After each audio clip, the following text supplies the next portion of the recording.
인간은 사용자랑 도구로 나뉩니다. 근데 이걸 나누는 기준이 뭐냐면은 이게 사유예요. 생각하는 방법. 우리가 생각하기를 멈추면요, 남에게 이용당하게 됩니다. 아이히만도 결국 생각하기를 멈췄기 때문에 그 부품으로 이용당한 거지 않습니까? 함정이 뭐가 있냐면요, 이 부품으로서 작동을 하는 사람들은요, 자신에게 책임이 없을 거라고 생각해요. 위에서 시킨 대로 한 거니까 위에서 책임을 져야 된다고 생각하는데, 실제로 위에서는 다른 것에 책임을 져요. 이용한 부품에 대한 책임은 부품을 숙청하는 걸로 끝나게 됩니다. 자기가 책임을 안 진다고 착각을 하고 있다가 마지막에 그 피해를 고스란히 입는 거는 그 도구 입장입니다. 자, 오늘은 제가 몇 번 언급한 바 있었던 한나 아렌트의 악의 평범성에 대해서 이야기를 해보겠습니다. 저서의 정확한 명칭은 예루살렘의 아이히만이고요. 악의 평범성에 대한 보고서 부제가 붙어 있습니다. 우리가 흔히 그 한 2, 3년 전쯤에 악의 평범성이라는 키워드로 굉장히 유튜브와 여러 가지 미디어를 강타했던 그 악의 평범성입니다. 이 악의 평범성이 사실은 지금 일어나고 있는 체제 전쟁 상에서 사유라는 개념, 그리고 생각, 무지, 이런 개념들과 이어서 생각할 수 있는 거리가 굉장히 많거든요. 그래서 이런 관점에서 이 악의 평범성이라는 것에 대해서 알아보도록 하겠습니다. 개요에 대해서 먼저 얘기를 해봅시다. 저자는 한나 아렌트라는 여성으로 독일 출생이고 유대인 철학자예요. 나치의 박해로 인해서 미국으로 망명을 하게 됩니다. 대표적인 저서로는 전체주의의 기원, 그리고 오늘 얘기하는 이 예루살렘의 아이히만, 악의 평범성, 그리고 인간의 조건, 혁명에 관하여, 이런 책들이 있어요. 대체로 좀 난이도가 있는 책들입니다. 그래서 관심이 있으신 분들은 읽어보셔도 좋습니다만은, 개인적으로 이거를 한 번 읽고 이해하지는 못했고요. 아직도 저도 좀 명확하게 모르는 부분들이 좀 있었다. 그렇지만 이게 지금 일어나는 상황에 빗대어서 투영해볼 수 있는 거리는 분명히 있다라고 생각하기 때문에 한번 얘기를 해봅시다. 제2차 세계대전 때 나치 전범 아돌프 아이히만이라는 사람이 있습니다. 이제 이 사람에 대한 이야기입니다. 이 당시 이제 그 유대인 학살 실무 책임자예요. 아이히만은 2차 세계대전이 끝나고 나서 아르헨티나에 숨어서 살고 있었습니다. 이게 가능했던 것은 당시 아르헨티나 대통령이 친나치주의자였기 때문에 이때 아르헨티나에는 사실 굉장히 많은 나치 전범이 숨어 살고 있었습니다. 이 모사드라는 단체가 있습니다. 이게 이스라엘의 정보기관인데요. 얘네가 아르헨티나에 가가지고 아이히만을 납치해와가지고 이스라엘 법정에다가 세우게 됩니다. 이미 한나가 미국에 망명이 되어 있을 때인데요. 이때 그 미국의 뉴요커라는 잡지가 한나에게 지원을 해주면서 가서 저 재판을 좀 보고 기록을 해라 해서 그 의뢰로 한나 아렌트라고 합시다.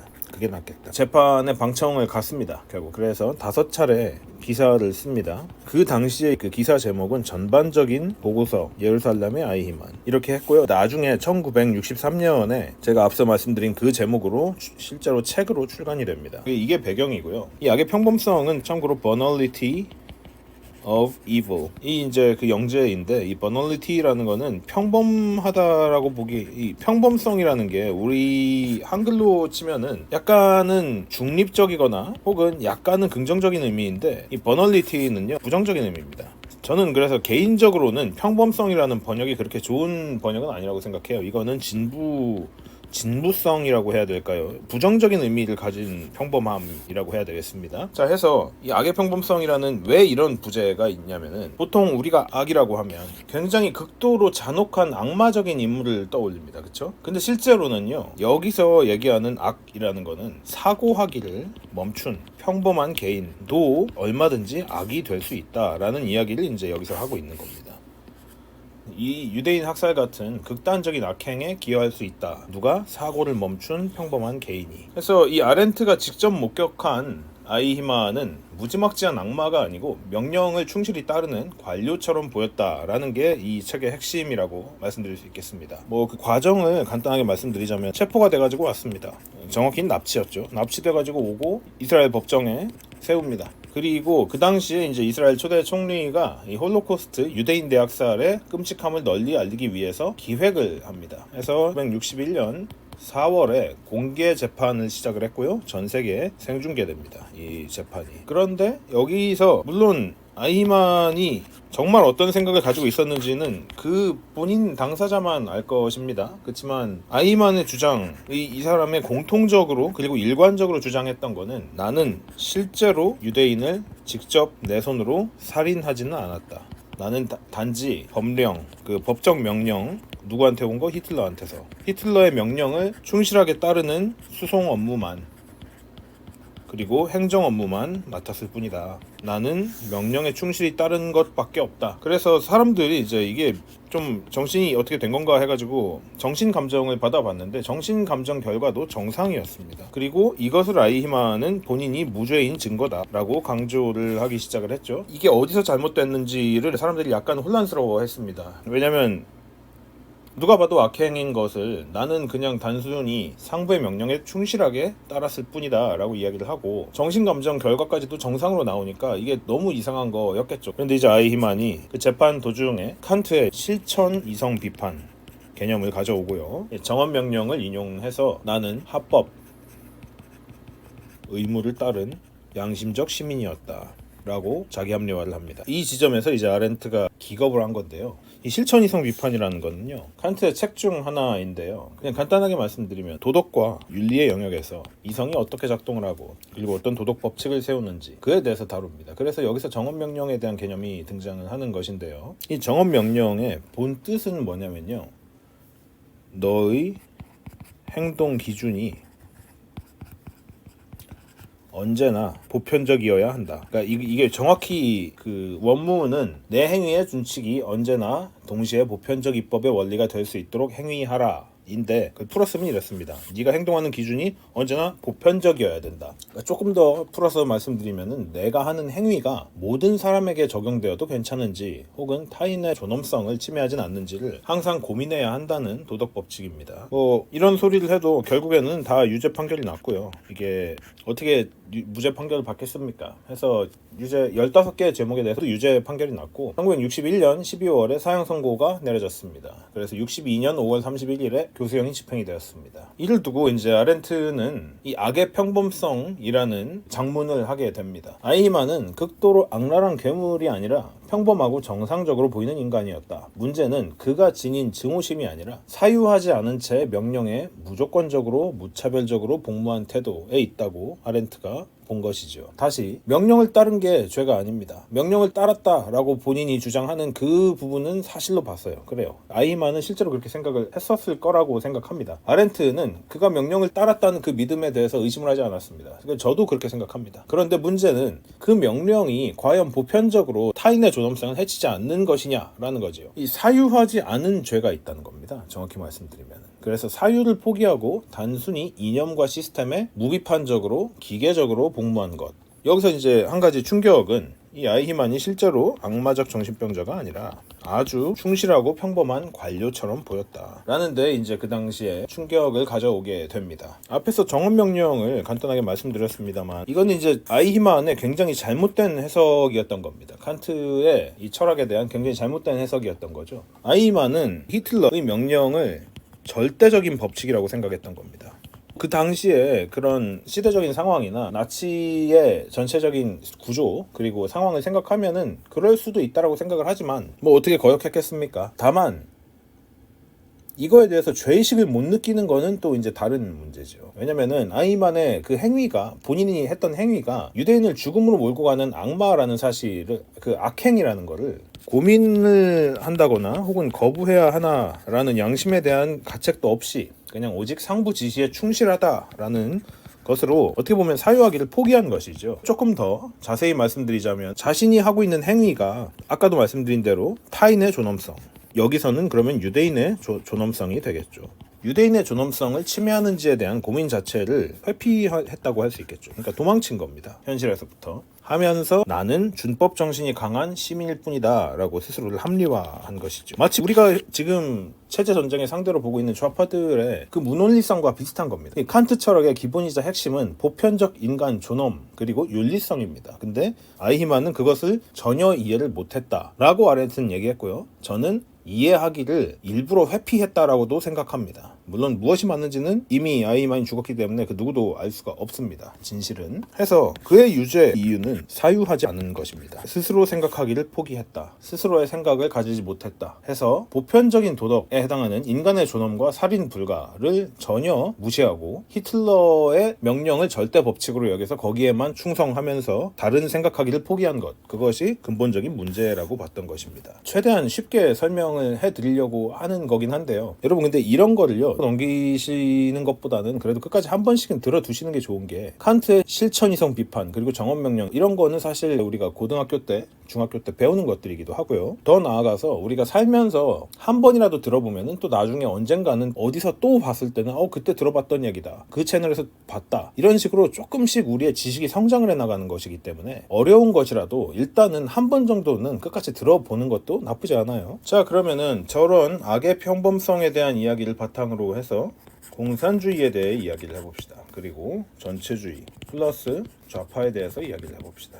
자, 공산주의 이념은 원래 뭐를 기본으로 합니까? 사유재산을 폐지하고 계급 없이 평등한 사회, 그리고 착취 없는 세계 라는 이념을 추구합니다. 그런데 역사적으로 현실적으로 실제로 존재했던 공산국가, 예를 들면은 소련, 중국, 북한, 캄보디아, 동유럽 등에서 무슨 문제가 있었습니까? 극단적인 권위주의 통치가 있었고요. 경제난, 이거는 계획경제가 실패를 했고, 또 그 숙청, 수용소 운영, 그리고 인권 탄압, 그 자유의 극단적인 제약,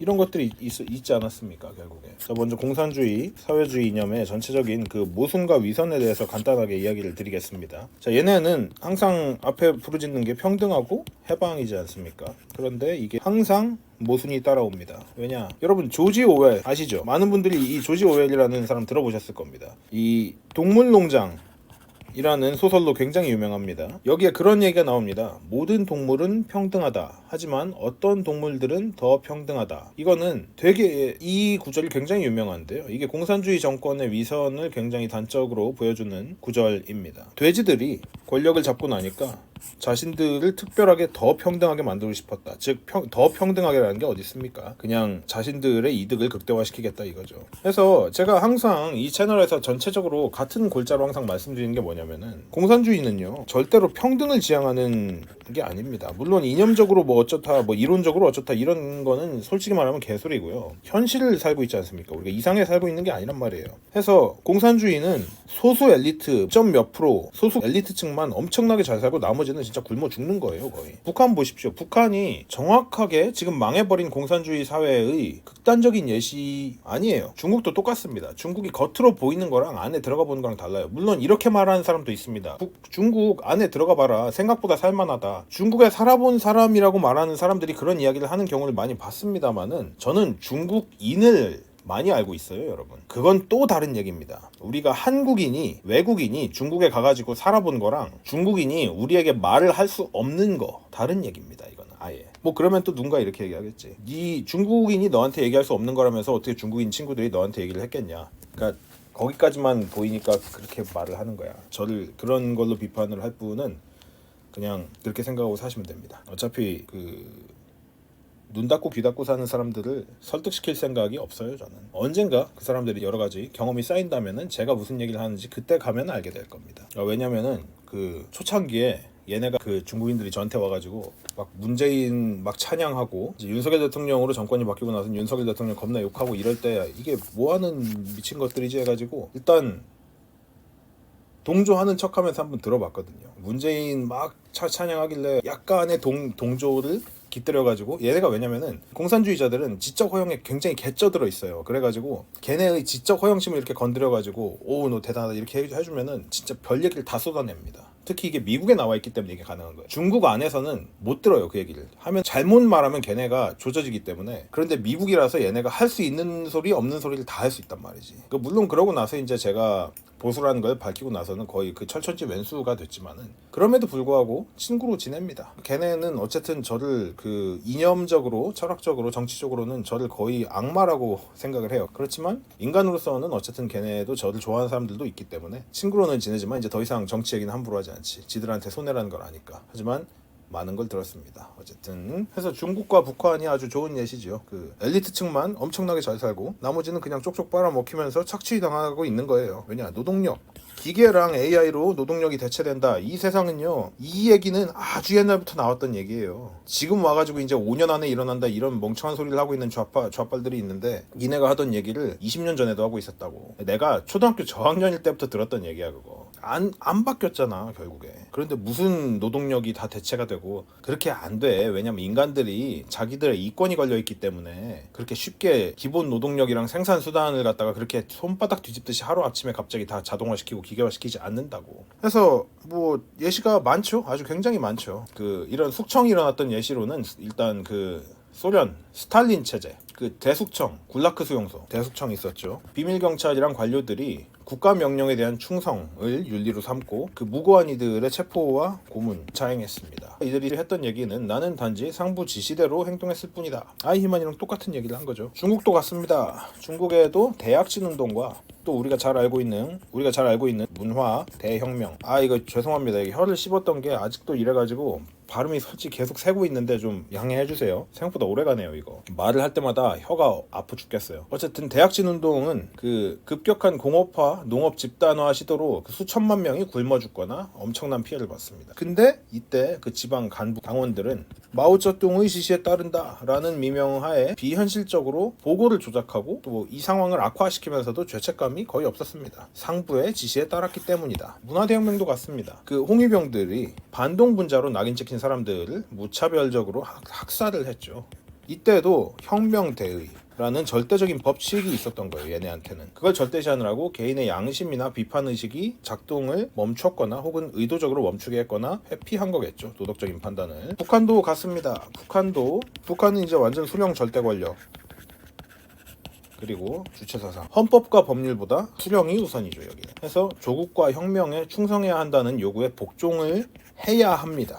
비판 허용되지 않죠. 사유도 여기는 허용되지 않습니다. 물론 그 스스로 생각하는 건 괜찮지만은 이걸 통해서 체제의 어떤 형태의 비판이나 사유를 드러내는 것도 전부 다 총살감이죠. 이러면서 이제 숙청이 일어나는 거고 그 수용소 운영이 되는 거고 아우지 탄광 이런 거가 그래서 존재하는 겁니다. 전부 다. 체제 유지가 최고선이라고 말하는 간부들이 있고 그 상류 엘리트층이 존재합니다. 그래서 여기도 결국 공산주의 얘네만 잘 먹고 잘 살고 동시에 그 사유와 비판을 다 닫아버린 거죠. 표현의 자유가 없는 나라 아닙니까? 우리나라와 북한이 정말 다른 거는 그러니까 그 대진년 이 미친 것들은요. 왜 북한이 좋다, 그러니까 북한이 좋다라고 얘기하면은 거기 가서 살면 되는데 왜냐면 거기 표현의 자유가 없는 나라에 사는 거랑 지금 표현의 자유가 있는 나라에 사는 것의 차이를 그러니까 이건 지능 문제가 맞아요. 그래서 제가 어지간하면 사람이 그렇게 멍청하다라고 생각하진 않거든요. 근데 대부분 멍청하거나 능력이 없는 것들이 좌파를 하는 경우가 굉장히 많습니다. 그러면 정치인들은 어떻게 좌파가 됐냐? 일단 학력 비교해 보세요. 둘 사이에 그 좌파랑 우파들 학력 비교해보면 대충 답이 나오고요. 학력이나 학벌 비교해보면 알 수 있고요. 전체적으로 어떤 실무적인 능력이나 명확한 이론 그리고 철학이 있는 쪽이 대체로 우파 쪽에 가 있고 그거 없이 감정에 호소하고 선동하는 것들이 대체로 좌파 정치인들이지 않습니까? 능력 차이라는 거 분명히 있습니다. 그래서 포퓰리즘이 좌파의 전유물인 거예요. 이것 때문에. 걔네가 가지고 있는 무기가 대부분이 포퓰리즘에 기반한 거지 않습니까? 자, 다음으로 캄보디아. 이것도 공산주의의 실패한 사례 중 하나입니다. 그 폴포트 1975년부터 79년 이상적 농업사회 건설을 표방하면서 도시 해체. 그러니까 보세요. 다 왜 이런 거랑 엮여 있겠어요. 이게 그 무지한 계층을 갖다가 자기 파워로 쓰는 거란 말이야. 해서 도시 해체, 지식인 학살. 이때 수백만 명이 죽었어요. 근데 이때 농민 그리고 군인들이 당의 혁명을 위해서 이 학살을 행한다. 이렇게 간 거예요. 즉 생각하지 않는 것이 가져오는 처참한 결과입니다. 그 처참함은 정말 이를 데가 없습니다. 해서 이 공산주의 정권은요 기본적으로 전체주의적인 성격을 띠기 때문에 중앙의 명령이 절대 선이다라는 것을 그냥 받고 시작을 한다는 거죠. 그래가지고 좌파 애들이 대화가 안 되는 거예요. 이게 왜냐? 사유를 거부하기 때문이에요. 얘네는 생각을 하면은 지들이 틀릴지도 모른다는 그 두려움에 굉장히 많이 사로잡혀 있는 겁니다. 그런데 인생은 두려움을 어떻게 극복하느냐에 따라 달려 있어요. 그 두려움을 깨트리지 못하면은 결국에 지금까지 살았던 그런 삶을 쭉 살게 될 텐데 좌파 사람들이 그래서 대체로 가난을 못 벗어난 이유가 여기에 있습니다. 원래 자기 알 껍질을 깨고 밖으로 나와서 이 삶을 실제로 어떤 것인지, 이 세상이 어떻게 이루어져 있는 것인지를 알아내려고 항상 노력을 하고, 또 거기서 자기가 발전을 하려고 항상 노력을 해야 되는데, 물론 그게 쉽지는 않습니다. 그리고 우파에게도 이건 쉬운 게 아니에요. 그렇지만 우리는 적어도 하려고 노력을 하고 발전하려고 노력을 하지 않습니까? 여기에 차이가 있는 겁니다. 이런 이야기가 있습니다. 악이 승리하기 위해서 필요한 것은 선한 사람이 아무것도 하지 않는 것뿐이다. 누가 한 말일까요? 이 1700년대 정치 철학자 에드먼드 버크의 이야기입니다. 버크는 결국에 이 말을 통해서 무슨 얘기를 하고 싶었던 거냐면은, 행동하는 양심 중요하다. 뭐 정한길 선생님도 그 얘기 하셨죠. 행동하지 않는 양심은 죽은 양심이다. 같은 맥락의 이야기입니다. 뭐 당연히 이 양반이 더 옛날 사람이니까 이게 오리지널리티가 더 있지만, 왜냐면 정한길 선생님은 뭐 철학자가 아니니까요. 이번 우파들의 운동이 들고 일어난 것이 무슨 의미가 있는 거냐면요, 원래 평범한 사람이 불의에 맞서지 않고 외치지 않으면은 결국 그 불의가 당연시되고 확대되는 겁니다. 그렇지 않습니까? 그래서 우리나라가 그 모양이 됐던 거 아니에요. 불의가 일반화되고 있던 겁니다. 우리나라는. 그게 마지막 그 벼랑 끝에서 윤석열 대통령님이 목숨 걸고 던져서 이 불길을 다시 일으킨 거니까 정말 우리는 위험했어요. 정말 넘어가기 직전이었습니다. 그래서 이 에드먼드 버크도 사실은 이 악의 평범성에 대해서 고전적인 경고를 던진 거입니다. 다 이어져 있어요. 이 보수주의 철학은요, 이래서 다 이어져 있습니다. 한 가지 더 있습니다. 도덕적 양심과 자유의지가 망가지면 그 사회는 겉보기로는 질서가 유지가 돼도 속은 썩는다. 이건 누가 한 얘기일까요? 러셀 커크가 한 얘기입니다. 여기도 결국 관료주의와 이념적 과잉을 모두 경계하고 인간이 자유롭게 판단하고 사유하고 거기에 대해서 책임을 지는 주체가 되어야 한다고 주장을 한 겁니다. 결국 다 엮여 있는 겁니다. 한나 아렌트의 악의 평범성은요, 그래서 이런 모든 것들을 이어주는 그런 키워드 같은 겁니다. 사유하지 않는 것은 죄다 해서, 여러분이 좌파랑 얘기를 할 때 항상 말이 안 통한다는 게, 다시 말씀드리지만 말이 안 통하는 이유가 여기에 있습니다. 왜냐, 이들은 사유를 멈추거나 거부하고 있기 때문입니다. 그런데 자신의 철학을 형성하는 데 실패한 사람은요, 사실 남은 삶을 남의 부품으로 이용당하게 됩니다. 여러분, 이 세상을 좀 드라이한 눈으로 바라보게 되면요, 인간을 여러 가지로 분류할 수가 있는데요, 제가 자주 즐겨 쓰는 표현 중에 하나가 인간은 사용자랑 도구로 나뉩니다. 근데 이걸 나누는 기준이 뭐냐면은, 이게 사유예요. 생각하는 방법. 그리고 이게 제가 이 채널을 통해서 여러분께 계속적으로 드리고 싶은 메시지 중 하나입니다. 우리가 생각하기를 멈추면요, 남에게 이용당하게 됩니다. 보세요. 아이히만도 결국 생각하기를 거부하거나 멈췄기 때문에 그 부품으로 이용당한 거지 않습니까? 근데 여기에 함정이 뭐가 있냐면요, 이 부품으로서 작동을 하는 사람들은요, 이쪽 분류의 사람들은요, 자신에게 책임이 없을 거라고 생각해요. 위에서 시킨 대로 한 거니까 위에서 책임을 져야 된다고 생각하는데, 실제로 위에서는 다른 것에 책임을 져요. 이 자신이 이용한 부품에 대한 책임은 부품을 숙청하는 걸로 끝나게 됩니다. 해서 자신이 책임지는 줄도 모른 채 자기가 책임을 안 진다고 착각을 하고 있다가 마지막에 그 피해를 고스란히 입는 거는 그 도구 입장입니다. 해서 적어도 내가 한 행동에 책임을 진다. 이게 그래서 정말 중요한 겁니다. 그렇기 때문에 여러분, 사유가 중요한 거예요. 악의 평범성은요, 악한 마음이 문제가 아니에요.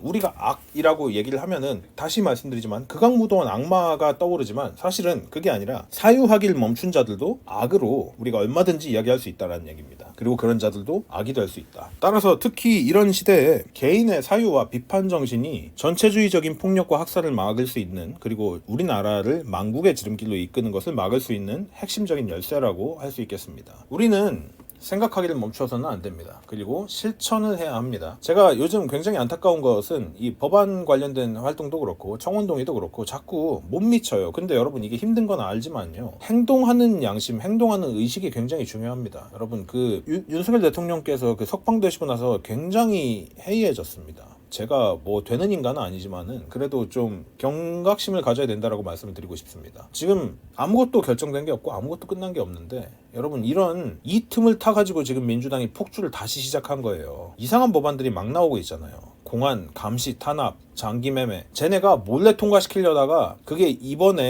사건으로 인해서 1월부터 쭉 이게 막히게 되니까 지금 그냥 무차별적으로 막 폭격을 하고 있는 건데, 이거를 여러분 그대로 두면 안 됩니다. 이걸 막아야 돼요. 딴 게 문제가 아니에요. 그래서 다시 말씀드리자면은 사유하고 보편윤리를 항상 고민을 해야 한다라는 말씀을 드리겠습니다. 자, 일단 오늘 영상은 여기까지 하도록 하겠습니다. 좋은 생각할 거리가 되었길 바라고요. 채널에 멤버십과 슈퍼땡스로 후원을 해주시는 분들께, 그리고 여러 가지로 격려와 도움을 주시는 분들께 진심으로 감사드립니다. 제가 이 전쟁에 앞서서 싸우는 것을 계속할 수 있도록 저를 후원해 주시면 감사하겠습니다. 멤버십 링크를 고정 댓글에 달아두겠습니다. 영상이 마음에 드셨다면 구독과 좋아요, 알람 설정 꼭 부탁드리고요. 저는 다음 시간에 좀 더 좋은 영상으로 찾아뵙도록 하겠습니다. 감사합니다.